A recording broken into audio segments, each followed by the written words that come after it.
Hola, ¿qué tal? Les saluda Lola Hernández. Bienvenidos a este espacio, un reencuentro con los niños creado para difundir desde el corazón información y entendimiento sobre la educación, el aprendizaje y el desarrollo en general de los niños, adolescentes y también de los adultos. Hoy estoy conversando con un mujerón de la Ciudad de México, bueno, no de la Ciudad de México, no sé de qué parte es, ahorita le preguntamos, pero es mexicana igual que yo. Una mujer que tiene una larga trayectoria en temas del trastorno del espectro del autismo y muchas otras cosas, ya nos platicará. Su nombre es Rosy Barroso. Ella es licenciada en Psicología Educativa, tiene un posgrado en Neuropsicología Pediátrica con 30 años de experiencia en diagnóstico, evaluación e intervención de condiciones del neurodesarrollo. Es directora general de los centros COTI en México, organizadora del Congreso Internacional de Autismo IABA también en México. Y ella fue mamá de corazón de un niño con autismo de los 4 a los 15 años de edad. Y esto me tiene intrigada, pero ahorita le voy a preguntar. Vamos a estar conversando sobre algunos consejos para los padres que buscan el diagnóstico de sus chicos, ya sea trastornos del espectro del autismo y quizá algunas otras condiciones neurológicas. Rosy, bienvenida. Qué linda, muchas gracias, encantada de estar en tu programa, en tu entrevista. Creo que nos identificamos con esa palabra que mencionaste de corazón. Tenemos esa pasión por los niños y pues encantada de estar colaborando para que más familias tengan esta información. Definitivamente, Rosy, y muchas veces yo le digo a la gente, pues a mí los adultos no me caen muy bien, a mí los que me caen bien son los niños y los adolescentes, pero para yo poder llegar a los niños y a los adolescentes, tengo que trabajar con los adultos. Eso es importante. Bueno, en mi caso, pues trabajo mucho con los papás. Exacto, no que no me caigan bien, pero en realidad me apasionan los niños y los adolescentes igual que a ti, pero hay que trabajar con los adultos, que son los que llevan ese aprendizaje y ese conocimiento a los niños. Así es. Rosy, esa es nuestra tarea.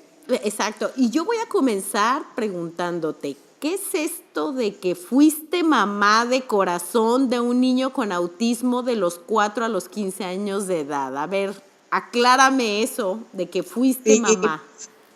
Mira, pues fue que estuve casada con Javier Garza, no sé si has escuchado de él. Fue un papá que dio mucho en el tema del autismo. Él escribía mucho en las redes que había en ese entonces, estamos hablando pues entre el 2000 y el 2008, y pues eso fue un papá activista realmente en favor de la información hacia los padres. Escribía mucho en los blogs que había antes y pues bueno, nos casamos. Javi vino a vivir con nosotros de su primer matrimonio. Él tiene autismo severo, con una condición que fue mejorando muchísimo con todo el trabajo que se hizo, y de ahí fue que pues yo empecé a interesarme en este tema del autismo. Anteriormente pues ya tenía bastantes años trabajando por mi cuenta a nivel de consulta con niños con diferentes dificultades en el desarrollo, más dedicada a la parte de déficit de atención y hiperactividad y niños con trastornos de aprendizaje. Pero cuando vino Javi a mi vida, pues la verdad cambió muchísimo toda la manera en que yo trabajaba, porque tenía que, aunque ya tenía muchos años trabajando con niños, sí, el autismo representaba para mí pues un reto, y fue como mamá que lo viví. Comprendo todas las situaciones que viven muchas familias, porque es difícil y frustrante, además para mí como psicóloga especialista, era frustrante que no funcionaban las técnicas que yo tenía como neuropsicóloga, que era más terapia cognitiva, conductual, y pues Javi venía con una dificultad severa. Entonces sí, fue un aprendizaje de vida muy importante que marcó mi vida para siempre. Javier estuvo conmigo hasta los 15 porque su papá fallece, Javier Garza, y entonces Javi regresa con su mamá biológica y pues hasta la fecha vive con ella. Qué hermoso. Ya nos vemos poco, pero con esta gran pues amor que nos une aún y que sé que siempre estoy en su mente, igual que él está conmigo. Entonces pues ha hecho que me apasione más en este tema y que siga investigando y que seguir por todo este tiempo pues creciendo en esto. Entonces, a raíz de hecho, cuando fallece Javier, papá, pues me dedico más al tema y pues me deja ese legado, ¿no? De continuar con su misión, que era que todas las familias tuvieran más información a la mano, que más gente se pudiera capacitar, que esto que no hubiera lugares donde no se estuviera trabajando correctamente. Y pues ahí hemos seguido, por eso surgió el primer Congreso Internacional de Autismo, IAVA, porque sus amigos quisieron pues hacerle un homenaje en el primer año de fallecimiento de él. Y pues en el 2009 fue cuando hicimos el primer congreso con todos sus amigos. Fue algo impresionante de cómo se dio ese primer congreso, por la respuesta de la gente que lo seguía. Yo no tenía idea de cuánta gente seguía a Javier Garza, pero en ese momento me di cuenta. Y pues antes no había las redes que ahora hay, y ahora pues es más fácil, ¿no? Contactarnos, como así lo he hecho contigo. Pero pues sí, fue algo que por ahí, si tú buscas el manual, él escribió uno de los primeros manuales en español para padres, y se llama así, Manual para Padres de Niños con Autismo, que todavía está en las redes, gratuito, y que Javier Garza lo escribió. Él pues era muy amigo de Daniel Cominta, se conocieron en los últimos años que Javier escribió. Y pues bueno, de ahí toda esta pasión por el tema y por seguir aprendiendo de todos los que tienen ahora muchas investigaciones, y siempre estoy buscando aprender y dar lo mejor para todos los niños que asisten a nuestros centros y a todos los maestros, papás que pues logran contactarse con nosotros. Ahora, Rosy, voy a hacer un pequeñito paréntesis, no diagnóstico, por favor. Un pequeño paréntesis porque, y digo paréntesis en el tema que vamos a hablar, que son consejos para padres en la búsqueda de diagnóstico. Porque tú te casas con una persona que ya tiene un hijo y resulta que ese hijo tiene el diagnóstico de autismo. Y esto que te pasó a ti es algo que ocurre con frecuencia, porque lamentablemente o afortunadamente, no lo sé, hay un alto número de personas o de parejas que se desintegran precisamente cuando viene el reto del diagnóstico. Pero a mí realmente lo que me llama la atención, y yo honro y hago reverencia, es a los valientes que se atreven a entrar a una familia nueva, a un matrimonio en donde ya existe un chico que tiene el diagnóstico de autismo o cualquier otro diagnóstico, porque eso no es fácil. De por sí, entrar en un segundo matrimonio con hijos de la otra persona no es fácil, pero con un diagnóstico de autismo mucho menos. Y yo sí te voy a preguntar, Rosy, ¿tú no la pensaste 2 veces? Pues la verdad, no. O sea, sí, toda la gente me comentaba, ¿verdad?, que era muy difícil. Ya estando dentro, sí, ya vi que era difícil, pero pues la verdad, cuando te mueve el amor es fácil ir superando cada situación. Y Javier, papá, era muy entregado a su hijo, entonces la verdad, pues yo aprendí de ambos y lo agradezco enormemente porque pues me dieron una misión de vida que pues no estaba en mis planes y que fue dándose y que agradezco muchísimo porque pues aprendí a ser una profesional diferente porque me pongo siempre del lado de los padres y porque pues es grande lo que se vive en esas situaciones, se hace uno muy fuerte en muchos sentidos y sobre todo esa empatía que veo siempre del lado del papá fue algo que me pues marcó para toda la vida, porque siempre pienso que lo que está viviendo el padre, o sea, lo sé perfectamente porque lo he vivido, pero también lo sé que se puede superar y sí me frustra mucho cuando los padres me dicen que no se puede porque realmente yo lo viví y sí sé que se puede con mucho esfuerzo y trabajo, pero los chicos salen adelante impresionantemente cuando uno hace bien su trabajo en ser esa guía para esos chicos y ir trabajando muy duro a su lado, pero con mucha apoyo profesional que lo tuvimos en su momento y que por eso Javier está ahora siendo un adulto muy feliz, con muchos recursos propios y que ha desarrollado a lo largo de la vida. Entonces, nunca hay que pensar en que no se puede y eso es pues la historia. Ahora, Rosy, esta va a ser la última pregunta que te voy a hacer de ese tema, porque realmente me encanta. Estas historias a mí me encantan. ¿Qué te dejó Javi, el muchacho? ¿Qué te dejó para tu vida? ¿Qué te Pues llevaste? ¿Qué aprendiste sobre la vida?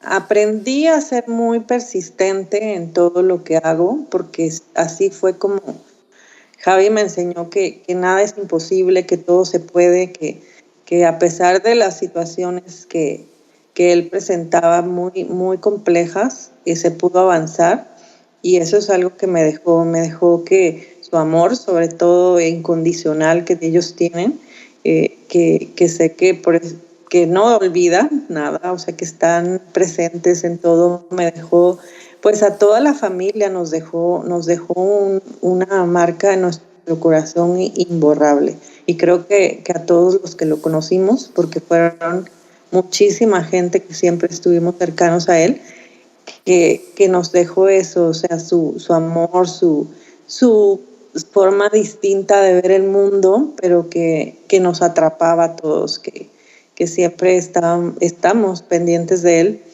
y eso es algo que no se olvida, o sea, que es algo que te deja pues marcada para toda la vida. Pues sí, es un amor incondicional, creo yo. ¿Qué será, Rosy? Esta pregunta es muy difícil y yo a veces se las hago a las madres, porque es difícil porque nosotros no podemos vivir en los zapatos de nuestros chicos. O sea, puede ser empática, pero la realidad es que jamás vas a experimentar sus emociones ni sus sentimientos. No, no podrás, eso no es posible. No, Puedes no ser es. empático y imaginarlo, pero hasta ahí. ¿Qué será que es lo más importante para la vida de Javier? Si tú pudieras decir, yo pienso que lo más importante para él es, ¿qué será? Pues mira, definitivamente lo más importante para él era su papá. Eso no lo dudo. Sin embargo, pues ya no lo tiene y fue muy duro superarlo para él. Actualmente lo más importante para él es estar, siempre ha sido, creo, estar contento, estar confortable y estar muy cercano. Ahora tiene un hermano y creo que eso lo hace muy feliz. A él le gusta estar con con las personas que lo aceptan y lo quieren. Y creo que eso es lo más importante para él, sentirse querido y sentirse aceptado. Él siempre ha sido muy sensible a las personas. Las personas que no lo aceptaban inmediatamente la rechazaban. Y creo que sigue siendo así. Tú me dices que para él lo más importante era su padre y le costó mucho Sí, trabajo superarlo. A así todos es. nos cuesta mucho trabajo superar la muerte de un ser querido, pero a un chico con un trastorno del desarrollo que tiene ciertos retos significativos para comprender las cosas de cierta manera, ¿cómo lo Así, ayudas a superar ese reto, no esa sabes, pérdida? fue muy difícil, sumamente difícil. Nos ayudaron, la verdad tuve el apoyo de grandes especialistas de todos lados que me hablaban, que me buscaban para darme estrategias de cómo apoyarlo. Tuve muy buenos amigos que nos apoyaron. Lo que más le ayudó fue el amor de mis sobrinos que lo motivaban, lo ponían muy contento, lo distraían, le hacían que se sintiera feliz. O sea, diario me dijeron, me acuerdo mucho, no sé si conoces a esta chica de Perú que se llama Ida Molina, se me fue su nombre.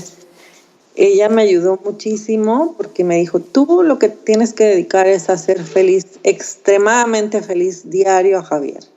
O sea, busca que él sea muy feliz, proporcionale todo lo que lo hace feliz. Y pues estábamos siempre inventando cosas, sus primas, sus tíos, para que él se sintiera feliz, porque sí entraban unas crisis muy fuertes, pues sí, que lo descontrolaban mucho, pero por eso fue, su papá murió cuando él tenía, en el 2008, de hecho ya va a ser 10 años, y hasta el siguiente año, que ya después de los 15 años, fue que se fue con su mamá, porque era muy difícil para él, pues, vivir dos situaciones de separación, ¿no? Porque pues yo era su mamá.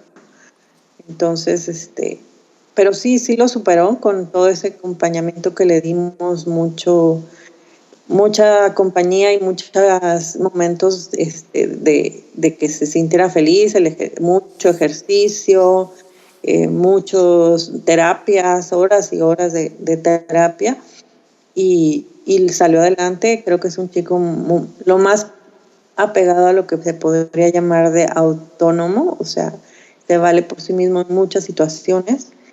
Y él es no verbal, pero logró desarrollar poco lenguaje y entonces sí se comunica y pues eso también mejoró mucho. O sea, la verdad que el niño o el jovencito que conocieron mucha gente cuando después de que falleció su papá, fue otro. O sea, la gente no lo reconocía, cómo logró madurar, cómo logró sentirse sereno, sentirse tranquilo, porque era muy, muy inquieto y también muy explosivo. Y después, pues fue un chico que me cuidaba. O sea, yo sentía que él estaba ahí pendiente de mí y de todas las personas que él quería.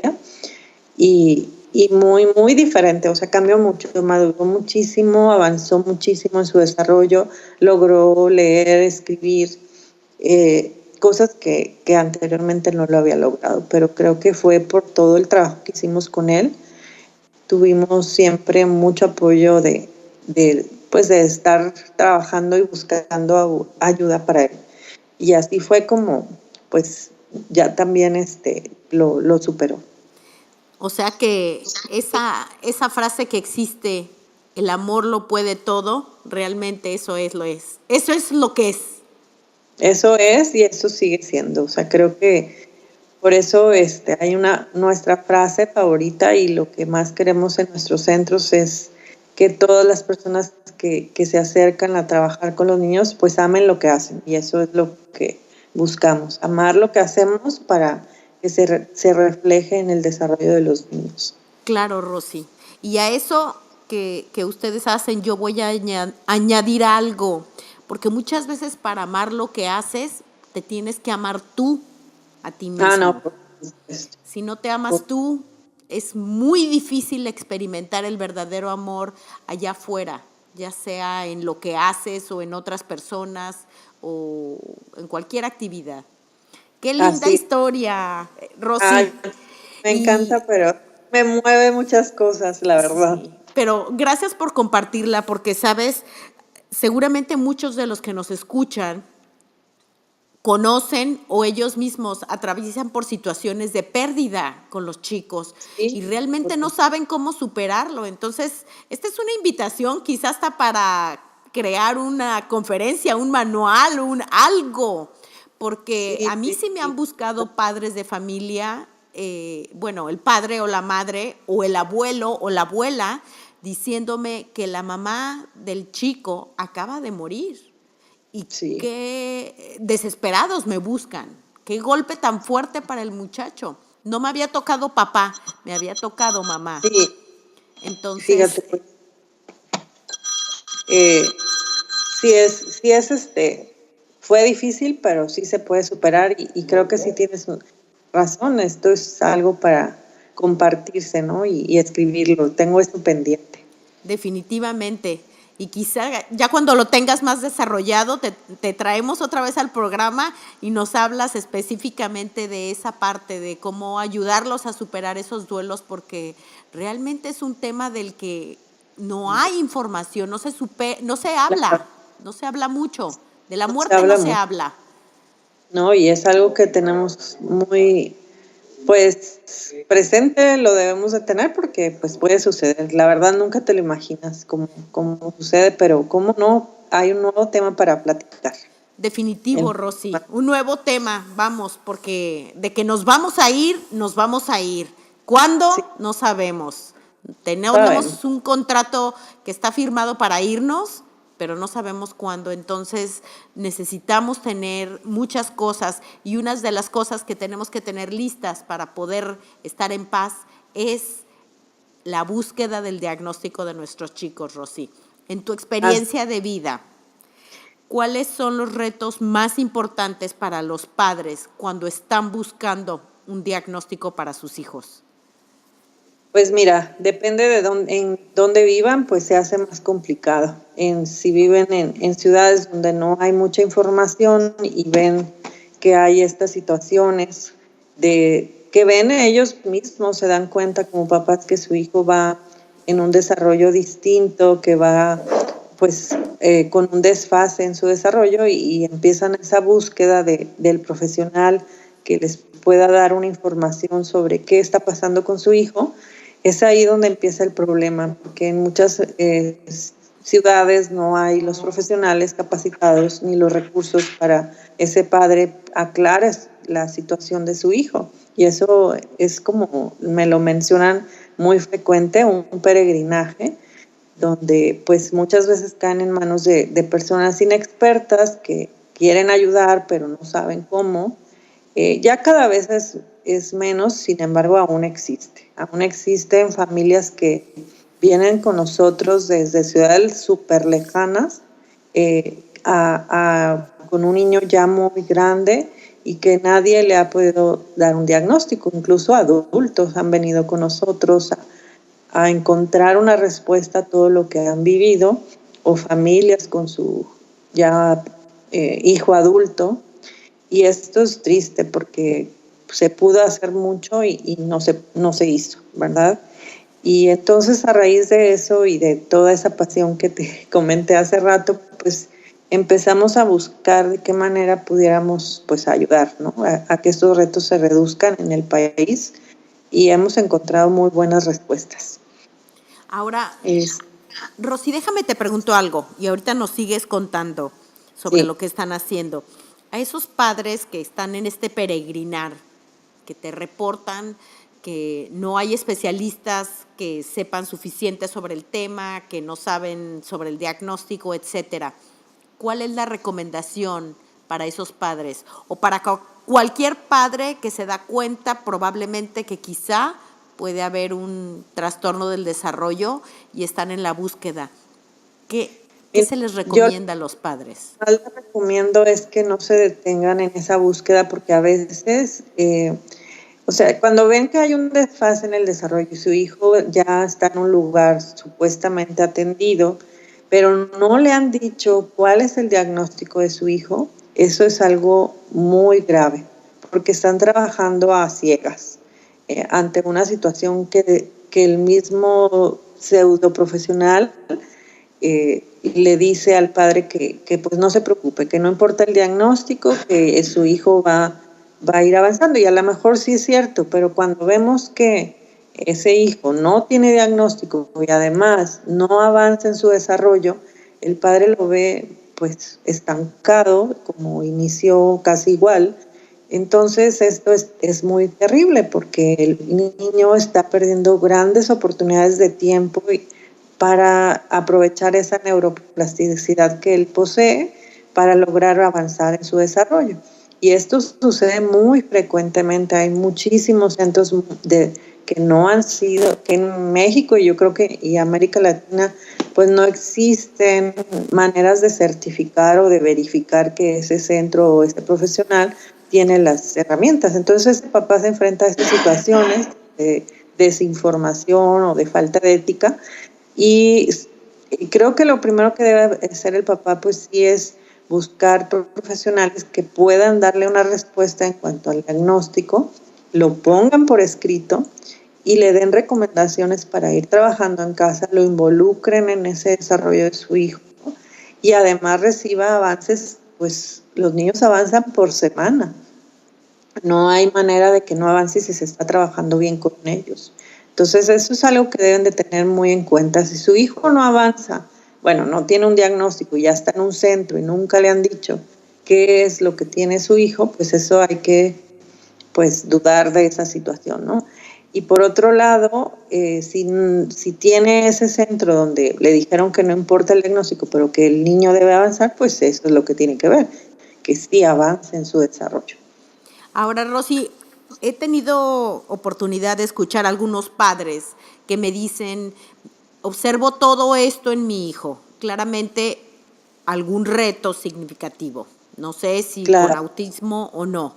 Y muchas veces exacto. no quieren comenzar a hacer nada, ningún tipo de intervención, porque están buscando el diagnóstico. Entonces, es la contraparte de lo que acabas de hablar. Exactamente, sí. Por eso es importante que se empiece cuanto antes.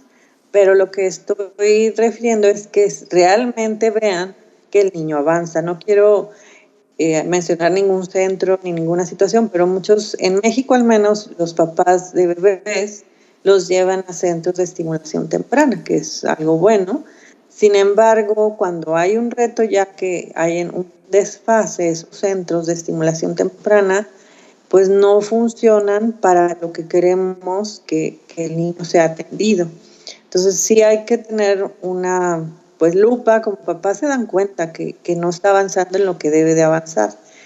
Y pues eso es importante buscar otros profesionales, no quedarse pues sin trabajar, ¿no? Al contrario, y de hecho como papá involucrándose en ese desarrollo de su hijo puede avanzar mucho si el profesional lo va orientando cómo apoyar ese desarrollo de su hijo. Entonces, por supuesto que aunque no tenga el diagnóstico deben de empezar a trabajarse, pero verse esos avances en el desarrollo del niño, no que vaya a un lugar donde sigue en el mismo desfase que se ve, ¿no? Ahora, ¿qué tienen que buscar en esos profesionales? ¿Quién se supone que diagnostica a nuestros chicos? ¿Y Mira, qué recomiendas a los padres? lo que yo recomiendo y la verdad lo que hay a nivel internacional es que haya una vigilancia cercana del desarrollo del niño desde que nace, que en países como México pues se da muy poco porque el pediatra, que es el que recibe al niño, pues normalmente no da un seguimiento en ese desarrollo del niño a nivel integral, sino solamente previene enfermedades o busca curar alguna enfermedad que va presentando el bebé a lo largo de la vida, le da sus vacunas, o sea, muy pocos pediatras se dan el tiempo para evaluar el desarrollo del niño a través de todas estas pruebas de desarrollo que hay muy sencillas de aplicar, pero que muchas veces pues, no se está dando. A raíz de que ya la Convención sobre los Derechos del Niño marca a México que tiene un descuido en esta área, en que no está haciendo un programa de prevención en cuanto pues a los diagnósticos tempranos y a la detección temprana, empiezan a hacer pues algunas estrategias. Yo voy a hablar pues de México, ¿no? En este sentido, y pues ya hace escasos 4 años o 3, yo creo, empiezan a ver pues estrategias a nivel público donde ya se va vigilando el desarrollo, pero no hay, este programa es un plan piloto y no lo hay a nivel de todo el país, lamentablemente. El pediatra pues sería el principal que pudiera detectar ese desfase en el desarrollo, debería de ser así. Sin embargo, por falta de información, yo he hablado con muchos pediatras y me comentan que pues sí, que la especialidad les da para ver toda la parte de enfermedades del niño y cómo tratarlas, pero esa especialidad de seguir el desarrollo infantil pues no la toman como un área importante. Entonces, es que el gobierno ha hecho estos programas que están en algunas ciudades del país, pero que no han florecido en todas, ¿no? Pero es una manera, el pediatra pudiera ser el primer detector de ese desfase. En el caso de lo que hemos vivido nosotros es que no es el pediatra el que lo hace, sino son las educadoras o las maestras que están en guarderías quienes principalmente se dan cuenta. Y bueno, los que más se dan cuenta obviamente son los padres que van viendo, pero hay muchas situaciones que a veces se entorpecen el que pueda darse esa detección temprana. Sin embargo, esos serían los principales detectores de esos desfases, tanto a nivel de lo que son guarderías y preescolares, que es donde se da mucho la detección temprana, y por otro lado, pues los pediatras que deberían de hacer, no el diagnóstico, pero sí la detección temprana de ese desfase. Ahora, en este caso me estás hablando sobre la situación que ocurre en México, y esta pregunta pues es relativa a México, que probablemente es parecida en otros países. ¿Quién entonces va a diagnosticar al niño en México? ¿Quiénes tienen el conocimiento, la autoridad? ¿Cómo los padres de familia saben que el profesional está calificado para diagnosticar a su chico?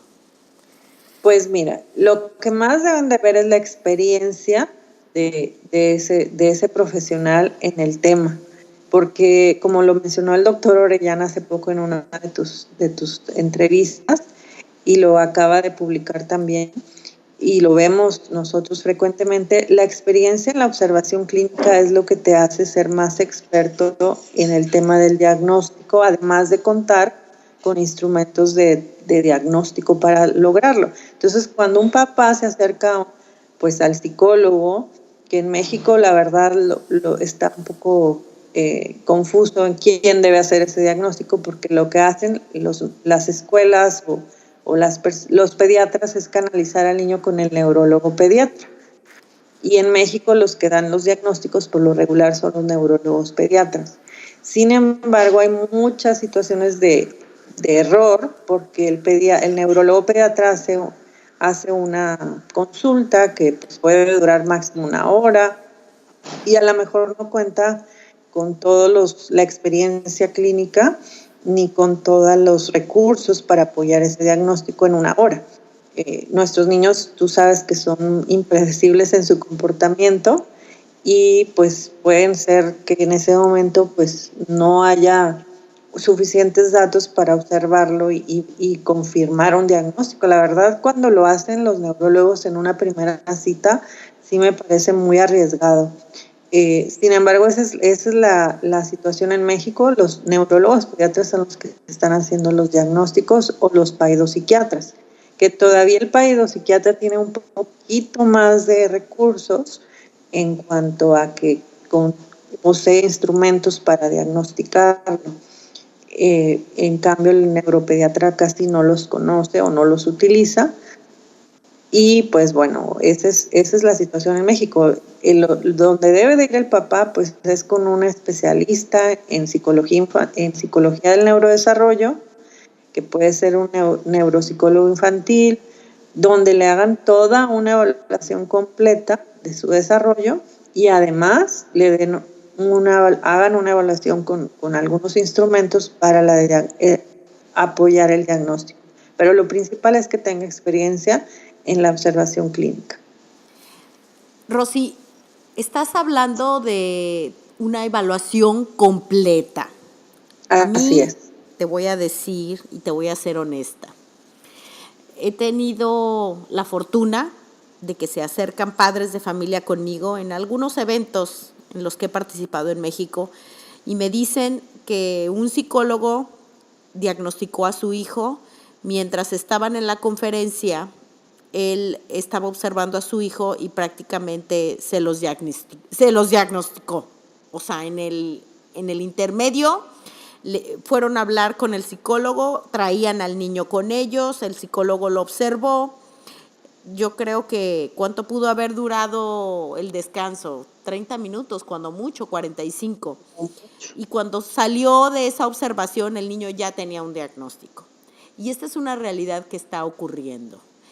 ¿A qué le tienen que tener respeto, cuidado los padres de familia? ¿Cuáles son esos semáforos de alerta, rojos y amarillos, que los padres deben de decir, vámonos de aquí?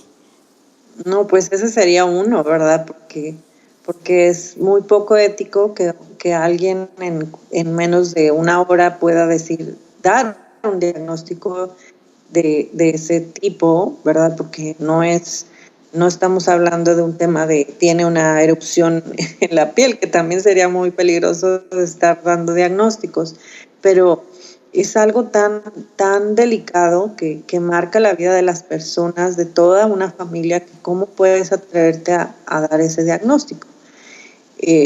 Si pudiéramos, como de hecho se los comento a los maestros, que son los que más nos hacen esas preguntas, cómo apoyar al papá para guiarlo a que lleve a su hijo a una valoración, que esto hay a veces una situación de conflicto entre la escuela o el maestro y el padre, que no quiere aceptar que su hijo tiene un desfase en el desarrollo. Entonces, sí, el papá, principalmente ante estas pseudo profesionales, pues debe huir y buscar a uno que sea profesional.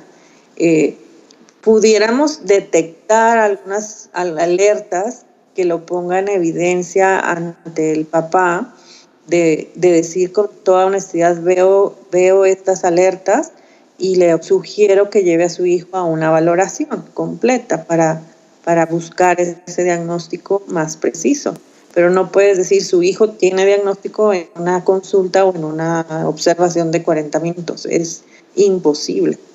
Y entre más pequeño es el niño, es más difícil ese diagnóstico, por lo mismo, porque los niños se comportan diferente en diferentes situaciones y hay que observarlos por más tiempo todavía.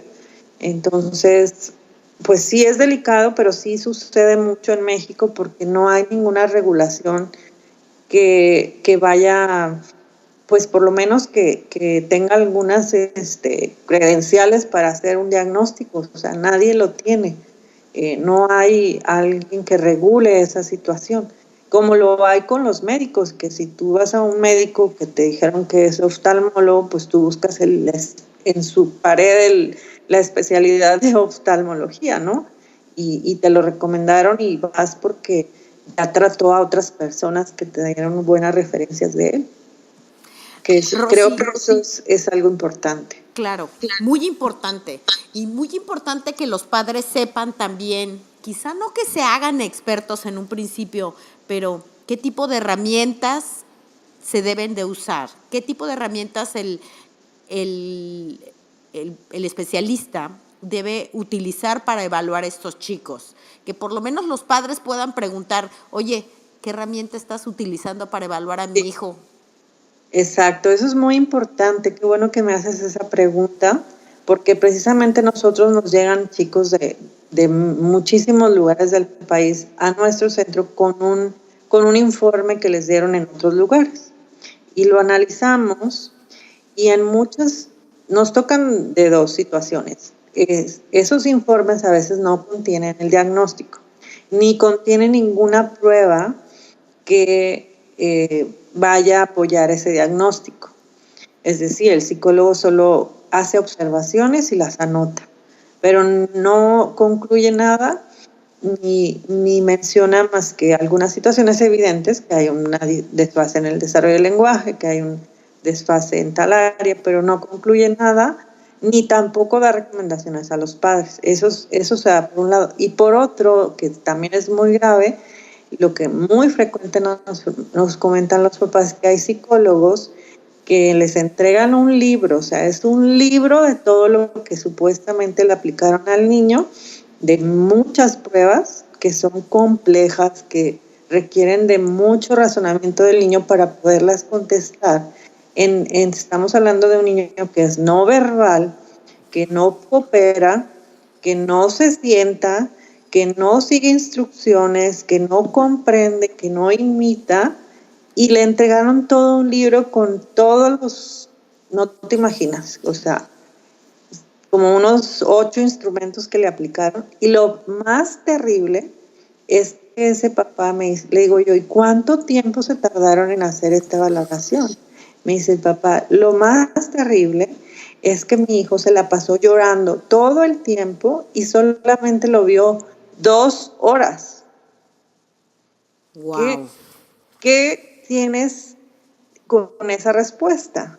O sea, ¿qué piensas de ese profesional? O sea, que es terrible y aparte de todo, le cobran 12,000 pesos el resultado. Eso es un robo, eso es algo que es ilegal. O sea, yo le digo al papá, yo no puedo hacer nada. O sea, usted fue el que pagó, usted fue el que llevó a ese lugar a su hijo, usted es el que debería hacer algo al respecto. Yo, por lo menos, pues sé quién es ese profesional o pseudo profesional y les aconsejo a otros que no vayan ahí. Pero, ¿quién es el que debería hacer algo? En México estamos, lo cual es opuesto a Estados Unidos, acostumbrados a quedarnos callados y no hacer nada, y en Estados Unidos por la nada te demandan, que es algo que creo que es bueno, pero no en exceso como sucede allá, pero sí debería haber algo al respecto. Definitivo. Y no sucede. No sucede nada, siguen haciendo esos robos al despoblado y haciendo copy-paste de algo que es un libro, que es imposible que en 2 horas evalúes un niño con todos esos instrumentos y te atrevas a darle un resultado al papá por escrito, donde es imposible que des esos resultados. Acabas de decir algo muy importante sobre esta experiencia. Evaluar a un chico con herramientas que requieren habilidades verbales, muchas veces de alto funcionamiento, a un chico que es no verbal. Entonces, padres de familia que estén escuchando, si tienen un chico no verbal, pues evidentemente las herramientas no pueden ser que requieran respuestas verbales de los chicos, pero ¿de qué herramientas deben saber los padres, Rosy? Por lo menos el nombre sí, claro. o qué cosa deben saber. Cuando son niños pequeños, ¿verdad? Que sería lo más ideal que diagnosticáramos niños menores de 3 años o menores de 5 por lo menos, que sí ya está sucediendo en nuestro país ya esa detección temprana, pues las pruebas, aquí lo que se tiene que hacer es una valoración del desarrollo o del neurodesarrollo, principalmente para ver cómo anda en todas sus habilidades, pues en general, cómo es sus habilidades motoras, sus habilidades de comunicación y lenguaje, sus habilidades sociales, de independencia personal, cognitivas en general, de adaptación. Entonces, las pruebas que van a medir esto son pruebas del desarrollo. Escalas de desarrollo, hay varias. Desgraciadamente en México las escalas de desarrollo que utilizamos, solo hay una que está estandarizada en México, las demás son de Estados Unidos. Eso hace que pues los resultados sean más importantes a nivel de cualitativo que cuantitativo, porque esos datos estadísticos que contienen las pruebas no están estandarizadas con chicos mexicanos. Entonces eso puede variar. Sin embargo, ya hay 2 escalas que sí están estandarizadas en México, que recomiendo, que es la escala de desarrollo de Denver, que es una escala muy sencilla que utilizan pues algunos pediatras, pero que no es pues es la más conocida por los pediatras, pero muy pocos la utilizan.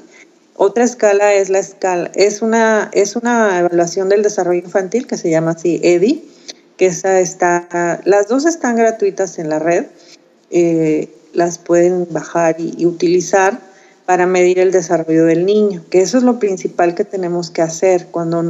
Eso lo podemos hacer a través de la observación, porque esas pruebas se aplican a los padres y además se pueden hacer en observación directa a través de la interacción con el niño. Nos llevan varias sesiones para poderlas observar a través del juego y de la interactividad con el niño. Pero esas son las dos que más utilizamos en México. Hay más, la escala de Bailey, que es de Estados Unidos, que es muy completa, la escala de Battelle, que también es muy completa. Creo que ya están haciendo una estandarización de esa prueba en México. Está en proceso. Y las que están más a cualquier especialista que quiera hacer un desarrollo, sacando un cociente de desarrollo del niño. Por otro lado, las pruebas de diagnóstico que vamos a utilizar, pues son pruebas que también sirven como filtros, les deberían de servir como filtros al pediatra, que es el MSHAT, que ya lo conoces, que está a la mano, y que pudiera dar como ese primer filtro de obtener alertas. En México nos dimos la tarea, bueno, Manuel Esquer, que es un muy buen psicólogo, luego te lo recomiendo para entrevistarlo, él desarrolló estos instrumentos de detección temprana que se llaman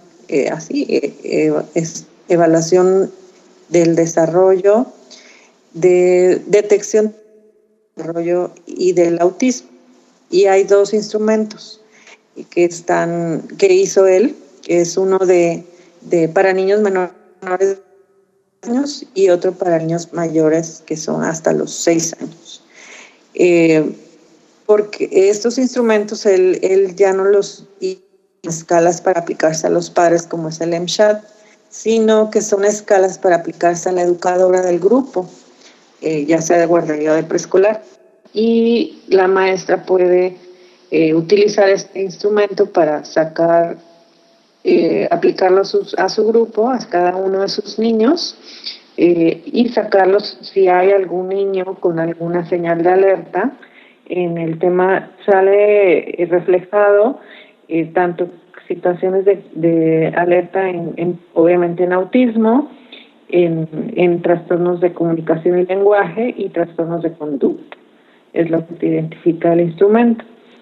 Y por otro lado, hizo también una prueba que está estandarizada con niños mexicanos, que es una prueba de diagnóstico de autismo en niños mexicanos, donde ya es un instrumento que se aplica en actividades con el niño.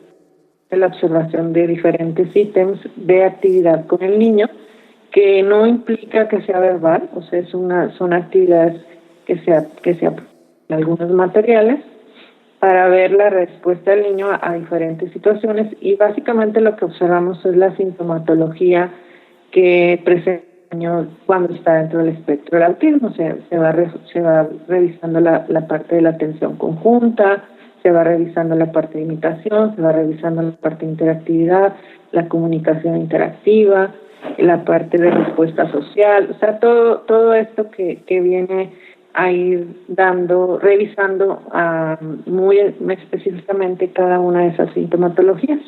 Y finalmente, pues a través de esta estandarización que se hizo, pues obtenemos un resultado donde nos mencionan que hay un diagnóstico, pero lo apoyamos con el CARS, que es otro instrumento que hay a nivel internacional, que se aplica también a los padres, y también nosotros lo aplicamos directo al niño para observarlo, porque muchas veces el padre no te da la respuesta que observas, que es distinta a la que observas, y entonces hacemos un conjunto de varias pruebas para poder comprobar que ese diagnóstico es el que estamos observando.